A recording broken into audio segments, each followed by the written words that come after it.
Chapter 1. The Love Potion. "So the school dance is next Friday, Deku," you heard Uraraka's voice from around a corner. "Do you have a date yet?" You stopped and took a step back, unable to resist the urge to eavesdrop. No," he replied self-consciously. You smiled at the ground, hopeful of the fleeting chance that he might ask you. "Even if it's the last resort?" "Well, you better get a move on," Uraraka pushed. "Is there someone you have a crush on?" He exclaimed. You didn't even need to see his face to know he was blushing. You crossed your arms and leaned in closer to the door in anticipation. He paused for a moment. A far too long and tormenting moment. "Well, there is someone I've been thinking of asking," he admitted quietly. "Who is it?" Ochako barked boldly, her question being immediately followed by an uncomfortable silence. "All right, fine. You don't have to tell me." She huffed in defeat. "Damn it, Uraraka, get that information out of him! This is your job!" "Thanks," he sighed, relief painting his tone. "I appreciate it." "You should definitely ask her, though, before she gets asked by someone else." "I don't know." "I'll help you, Midoriya," you offered, springing from around the corner. "Ah!" he yelped, smacking his hands over his mouth, green eyes wide with surprise. "Traveler! How much did you hear?" "I was just walking by," you lied, "and happened to hear you needed help asking a girl to the dance." Well, yeah, but..." "Never fear, because I am here!" you offered, imitating All Might. "I have lots of great relationship advice. I even used to help set people up back in middle school. Let me help you." "I don't know if that's a good idea." Ow! Midoriya began to object, but Ochako elbowed him in the side. "Brilliant, Traveler!"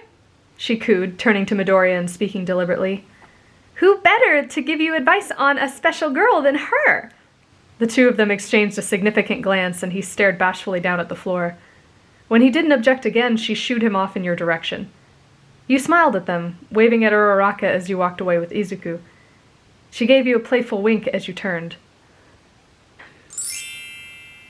Back at the apartment, Izuku sat patiently on your bed, attentively waiting to soak in your valuable love advice.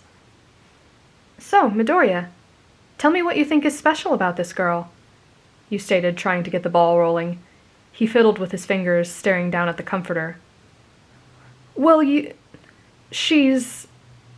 the girl is beautiful and fun and is always willing to help others." A warm glow dusted his cheeks. "She's always inspiring me to do my best, and I love spending time with her." His sincerity warmed your heart. "She's a lucky girl."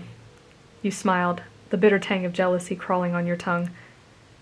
"So, does this girl know how you feel about her?" "No. Are you sure?" He looked up at you with what appeared to be annoyance. "Yes." "Why haven't you told her?" I don't want to ruin our friendship." You fiddled through your closet searching for anything that might be helpful in this situation. Perhaps old diaries, or love notes if you could find them. You peeked your head around the corner at him. "You know, it would be easier for me to give you specific advice if you told me who the girl was." His puppy dog eyes pleaded desperately against it. All right, you accepted, bumping into a closet shelf with an oomph. Several items played plinko off your head on their journey to the floor. "Ow." "The key is confidence, Midoriya," you placated absent-mindedly as you bent down to clean the mess. An old ornate keepsake box had emerged, along with your sizable hoard of snacks. You halted, suddenly coming up with a deviously fantastic idea. "Confidence, huh?" he murmured. "That's always been Kacchan's strength, not mine." On second thought, don't be like Bakugo." You fiddled with the objects, a newfound purpose leading you. "Just be yourself." "Myself?" "Yeah, everybody likes you. Why wouldn't she?" "But I'm really ordinary. There's nothing particularly special about me." His insecurities melted your insides like butter on hot toast. "Kacchan is ambitious and confident. Todoroki is insanely talented. And Ida is driven like nobody else. In comparison, there's nothing I can really do to stand out. Midoriya, you walked out of the closet, box in hand. What if I told you that there was a way to guarantee that she won't reject you? You smiled saucily.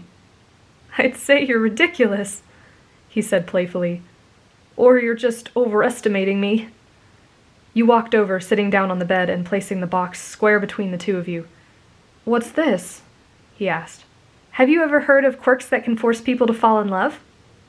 Traveler, those don't exist. He shook his head at the ridiculous notion.